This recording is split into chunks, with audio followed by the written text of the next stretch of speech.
बिस्मिल्लाहिर्रहमानिर्रहीम। नाज़रीन अस्सलाम वालेकुम। मैं हूं आपका मेज़बान साबिर शाकिर वफाकी दारुल हुकूमत इस्लामाबाद से कुछ ताज़ा तरीन इत्तलात और खबरें आपसे शेयर करते हैं। पाकिस्तान की सियासी सूरत हाल यकसर तब्दील होती जा रही है और ये वाला हफ्ता काफ़ी इम्पोर्टेंट होगा। इस हफ्ते में कई जगह पे महाज खुलेंगे, कई जगह पे मैदान सजेगा और कई जगह पे मैदान लगेगा और ये सारे के सारे मैदान होंगे Imran Khan versus Pakistan democratic movement PDM, Imran Khan versus हुकूमत, Imran Khan versus Pindi, Imran Khan versus police, Imran Khan versus हर जगह पे इमरान खान इमरान खान इमरान खान आपको नजर आएगा। तो आहिस्ता आहिस्ता देखते हैं कि सूरत हाल किस तरफ जाएगी। लेकिन ये बात यकीन कीजिएगा, यकीन रखिएगा कि जागते रहना, मेहनत करना और तगोदो करते रहना, जिद्दोजहद करते रहना और शोर होगा खास तौर पे प्रेशर बढ़ा के रखना है, क्योंकि ये आखिरी ओवर में जितना ज़्यादा आप प्रेशर डालेंगे उतना ही ज़्यादा फ़ायदा होगा पाकिस्तान को, पाकिस्तान के आवाम को और उन तमाम पाकिस्तानी आवाम को जिन पे पिछले 15 महीनों से जुल्म के पहाड़ और ख़ासतौर पे पिछले 3 महीने से जो कुछ उनके साथ हुआ है वो अल्लाह ताला सबको महफूज रखे। ये सारी की सारी चीज़ें जो हैं, क्योंकि ये रजीम जो है अब ये इस रजीम का खात्मे की तरफ जा रही है। आखिरी वो फड़फड़ा रही है, टिमटिमा रही है। चिराग बुझने से पहले जैसे टिमटिमाता होता है उसी तरीके से ये भड़क रही है।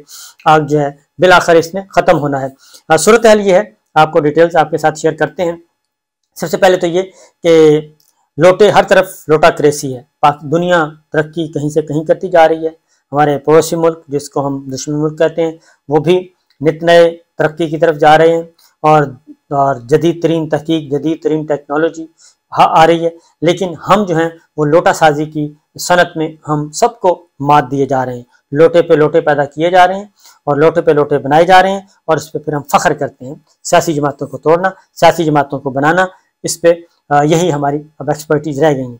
तो बहरहाल सूरत हाल इस वक्त ये है कि गिलगित बल्तिस्तान, पहले आज़ाद कश्मीर में लोटा हुकूमत हुई और उस लोटा हुकूमत के PTI के लोटे थे और उस लोटे के मतहत में, उन लोटों की मतहती में पीपल्स पार्टी और मुस्लिम लीग नवाज हिस्सा बनी। अब गिलगित बल्तिस्तान में भी फार्मूला तय पा गया है और वहाँ पे भी अब बंदर बांट का सिलसिला शुरू हो चुका है। गिलगित बल्तिस्तान में भी मुस्लिम लीग नवाज और पीपल्स पार्टी भी अपना हिस्सा वसूल करेंगे और उसमें पीपल्स पार्टी के बाद अब नून लीग भी आ गई है मैदान में, वो भी अपने वजीर और वही पाकिस्तान तहरीक इंसाफ लोटा ग्रुप के नीचे काम करेगी। पीपल्स पार्टी को 3 ओहदे मिलेंगे, एक डिप्टी स्पीकर, खातून डिप्टी स्पीकर उन्होंने मैदान में उतारी और 2 वजारतें मिलेंगी और नून लीग को गिलगित बल्तिस्तान हुकूमत में 2 वजारतें मिलेंगी। गवर्नर गिलगित बल्तिस्तान ऑलरेडी मेरा ख्याल है कि जी हाँ यकीनन, बल्कि वो पाकिस्तान पीपल्स पार्टी के हैं। साबिक वज़ीर आला गिलगित बल्तिस्तान मेहदी शाह वो हैं, तो लिहाजा वहाँ पे पीपल्स पार्टी गिलगित बल्तिस्तान में नुमायां रहेगी। और इसी तरीके से जो PP की तरफ से इंजीनियर इस्माइल और शहजाद आगा को वजारतें मिलेंगी और मुस्लिम लीग नून की तरफ से भी असेंबली में पीपल्स पार्टी के 4 हैं, उनमें से 3 ओहदे मिलेंगे, 4 रुकन है, 3 ओहदे डिप्टी स्पीकर और बाकी 2 वजारतें। ये तो वो ले गए पीपल्स पार्टी वाले, जो 4 में से एक बेरोजगार रहेंगे, उनको कहीं ना कहीं और एडजस्ट कर लिया जाएगा। और इसी तरीके से नून लीग के 3 अरकान हैं, 3 में से 2 वजीर बनेंगे और एक बेरोजगार रहेगा, उसको कहीं ना कहीं और कर दिया जाएगा शिफ्ट। तो ये सिचुएशन इस वक्त गिलगित बल्तिस्तान की है। अब आते हैं इलेक्शन। इंतखाबात पंजाब में और खैबर पख्तूनख्वा में नहीं करवाए, उनमें 2-3 वजूहात सुप्रीम कोर्ट में बताई गई थी, वो सारी की सारी सूरत हाल जो वो मिलियामेट होती गई।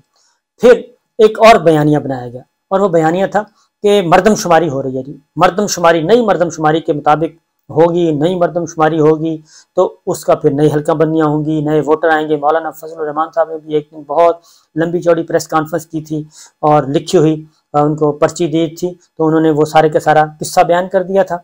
और इसी तरीके से एहसन इकबाल साहब मुस्लिम लीग नवाज के वज़रा ये कहते हुए थकते नहीं थे, सुप्रीम कोर्ट में भी यही बात कर रहे थे, इलेक्शन कमीशन भी यही बात कर रहा था और फिर मरदमशुमारी के दिन को आगे आगे करते जा रहे थे। 2 हफ्ते बढ़ा दिए, 4 हफ्ते बढ़ा दिए, जैसे IMF के साथ मामला तय नहीं किए, इसी तरीके से मरदमशुमारी भी इन्होंने नहीं होने दी और इसको भी लिंगर ऑन करते गए। अब जब मरदमशुमारी मुकम्मल हो चुकी है, अब राणा साहब आए मैदान में और वो कहते हैं कि इलेक्शन जो है वो पुरानी मरदमशुमारी के मुताबिक ही होंगे, नई मरदमशुमारी के मुताबिक नहीं होंगे। तो पूरे का पूरा जो जिस नुक्ते पे ये इमारत खड़ी की गई थी वो खुद ही उन्होंने ज़मीन बोझ कर दी है। इसका मतलब क्लियर है, साफ सुथरा है कि ये सारा कुछ बदनीयती के मबनी पे किया जा रहा था। और बुनियादी बात यह थी कि इलेक्शन नहीं करवाने थे पंजाब और खैबर पख्तूनख्वा में, और अगर इलेक्शन करवाए जाते तो वहाँ पे पाकिस्तान तहरीक इंसाफ ने जीतना था। और उसके बाद भी जितना वक्त गुजरता जा रहा है उसमें पाकिस्तान तहरीक इंसाफ का वोट बैंक ही बढ़ा है, वो कम नहीं हुआ। और इस्तेकाम पाकिस्तान पार्टी का भी हशर देख लिया, उसको भी कुछ नहीं मिला। एक और नई पार्टी बनाने की कोशिश की जा रही है, उसका भी कुछ नहीं होगा। और ये सारे तकसीम दर तकसीम दर तकसीम होते जाएंगे। और इनका ख्याल ये है कि इस्तेकाम पाकिस्तान को कुछ मिले ना मिले, वो वोट ज़रूर ज़ाया करेगा पाकिस्तान तहरीक इंसाफ का। ये हालांकि इनकी गलत फहमी है कि वोट जो है वो ये तजर्बे हर इलेक्शन में करके देख लिए। 2018 में भी आज़ाद उम्मीदवार खड़े किए गए थे और जीप का निशान उनको दिया गया था, वो सारे का सारा ग्रुप हार गया था और चौधरी निसार साहब को भी वही निशान मिला था। उसके बाद 2013 के इलेक्शन में भी ये तजर्बा किया गया। सबसे पहले ये तजर्बा किया गया था फारूक लगारी साहब ने किया था 1997 में, 1997 में किया था, जिसमें 2/3 मेजॉरिटी दी थी नवाज शरीफ साहब ने। उसमें भी एक ट्रैक्टर ग्रुप खड़ा किया गया था कि एक आज़ाद ग्रुप खड़ा करेंगे, उसको पीछे से हम सपोर्ट करेंगे और वो ग्रुप आके फिर कौमी असम्बली में वो बैलेंस उसके पास होगा, बैलेंस ऑफ पावर उसके पास होगी, वो जिस तरफ जाएगा वही हुकूमत बनाएगा। तो ये तजर्बे पिछले तमाम इलेक्शन में फ्लॉप हो चुके हैं। तो इस बार भी ये इस्तेहकाम पाकिस्तान भी पार्टी नहीं है, बल्कि ये भी उसी तरह का एक आज़ाद ग्रुप तस्वर किया जाएगा और उनको ही खड़ा करने की कोशिश की जाएगी। तो लिहाजा वो भी हो चुका, वो तजर्बा भी नाकाम हो चुका है। अब ज़रा आपको आते हैं असल मामलात की तरफ।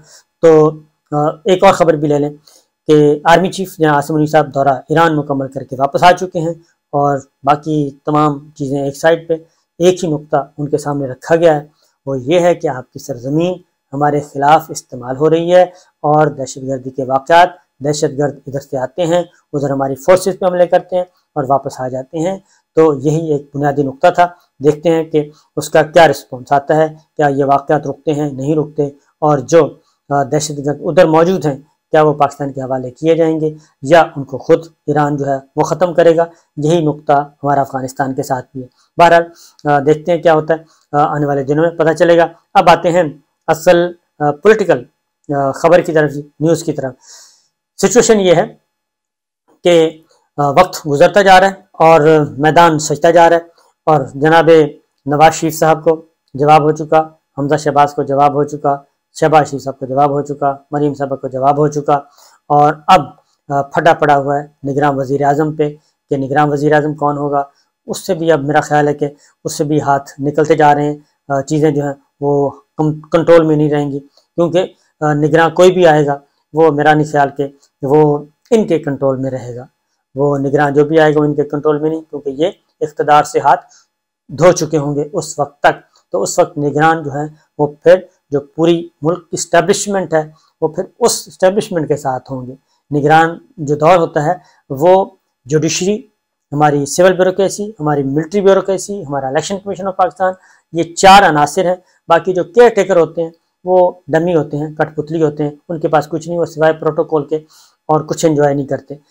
ये बात बहुत अच्छे तरीके से साबिक निगरान वज़ीर आला पंजाब डॉक्टर हसन अस्करी रिजवी साहब बता चुके हैं, जो 2018 में सीएम थे पंजाब के केयर टेकर। तो वो बहुत अच्छी तरह बता चुके हैं कि निगरानों का कितना अमल दखल होता है इलेक्शन के मामले में, वो सिर्फ दिखावे के लिए होते हैं। लिहाजा इसीलिए अब निगरानों पे ही ज़्यादा फड्डा हो रहा है। मरीम साहबा और नवाज शरीफ साहब बदस्तूर फ्रस्ट्रेशन में हैं क्योंकि उनको जवाब हो चुका है, और शहबाज शरीफ साहब जो हैं वो भी, उनकी भी वापसी मुश्किल नज़र आ रही है और मामला किसी और तरफ बढ़ेंगे।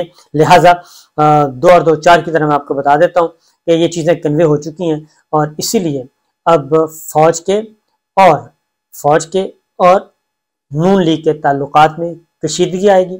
और उसकी रीज़न ये है कि जितने भी अब सियासी कैदी हैं वो नून लीग के खाते में हैं और नून लीग उससे इनकारी नहीं कर सकेगी, और नून लीग की मर्ज़ी के बग़ैर उनके जो ऑर्डर हुए हैं 3 MPO के तहत, वो सारे के सारे नून लीग ही कर रही है सब कुछ। और जब उसकी हुकूमत ख़त्म होगी तो अगर वो सारे के सारे सियासी कैदी रिलीज हो जाते हैं तो पाकिस्तान तहरीक इंसाफ को एक नया वलवला ताज़ा मिलेगा, और जब वलवला ताज़ा मिलेगा तो उनके कारकुनान, उनकी जो सियासी तहरीक है उसको चार चांद लग जाएंगे। एक बात। दूसरी बात ये है कि इमरान खान साहब को जो आउट करने का सवाल है, आउट करने का, वो अब किस्सा परिना बनता जा रहा है।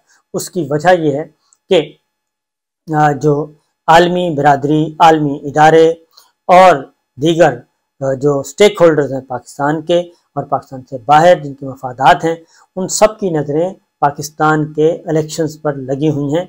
और पाकिस्तान में वो कहते हैं कि इंतखाबात ही नहीं, इस तरफ इंतखाबात नहीं होने चाहिए, बल्कि इंतखाबात मुनसिफाना शफाफ होते हुए नज़र भी आने चाहिए। और उसमें जो लेवल प्लेइंग फील्ड जिसका मरीम साहबा ढोल पीटती रही हैं, अब वही लेवल प्लेइंग फील्ड उनका जो बयानिया है उनके गले का तौक बनने वाला है। अब ये नहीं होगा कि क्योंकि किसी को भी नवाज शरीफ साहब अगर वापस नहीं आ रहे तो अपनी मर्जी से नहीं आ रहे, ये बात जहन में रखिएगा कि अपनी मर्जी से वो वापस नहीं आ रहे। और इमरान खान साहब अगर मुल्क से नहीं जा रहे तो वो अपनी मर्जी से नहीं जा रहे, वो मौजूद हैं, वो इलेक्शन कैंपेन के लिए निकलेंगे। अगर उनको गिरफ्तार किया जाता है तब भी वो अपनी आवाज़ उठाएंगे, और अगर इलेक्शन से पहले इमरान खान साहब को गिरफ्तार किया जाता है, उनको जेल में रखा जाता है, तो दुनिया ऐसे इलेक्शन को तस्लीम करने के लिए तैयार नहीं होगी। तो वो कज़िया, वो झगड़ा, वो तनाज़ा वहीं का वहीं रहेगा। इसलिए पाकिस्तान में सिर्फ इलेक्शन नहीं, दुनिया की जो डिमांड है आलमी इदारों की और इंटरनेशनल कम्युनिटी की, वो डिमांड है कि पाकिस्तान में इलेक्शन हो, जमहूरियत का तसलसल हो, और वो इलेक्शन साफ शफाफ होने चाहिए, और उसमें तमाम पॉलिटिकल पार्टीज़ को लेवल प्लेइंग फील्ड मिलनी चाहिए, बराबर का हिस्सा लेने की इजाज़त मिलनी चाहिए, और लोगों को अपना वोट इस्तेमाल करने में आज़ादी होनी चाहिए। तो इमरान खान साहब की जो बात है वो पूरी दुनिया में फैल चुकी है, और वो फैला चुके हैं कि उनके साथ हो क्या रहा है। और बार बार अब तो अमेरिका के ईवानों में, बरतानिया के, यूरोपीय यूनियन में और दीगर इंसानी हुकूक की तंजीमों के पास ये सारा डाटा जा चुका है कि पाकिस्तान में कितने सियासी कैदी हैं, कितने रहनुमा गिरफ्तार हैं, कितने लोगों को नज़रबंद किया गया है, कितने सहाफ़ियों पे पहाड़ टूटा है मुसीबतों का, इमरान रियाज खान लापता है, शहीद अरशद शरीफ के कातिल अभी तक नहीं मिले, बाकी सहाफ़ी दर बदर मुल्क बदर हो चुके हैं, और जो अंदरूनी मुल्क हैं वो जबर का शिकार हैं। ये सारी चीज़ें, चार्ज शीट जो है ये मौजूद है। तो ये सारे का सारा मलबा किसी और पे नहीं गिरेगा, ये गिरेगा Pakistan democratic movement PDM Shahbaz हुकूमत पे। तो देखते जाइए क्या होता है। इजाज़त दें, अल्लाह हाफिज़।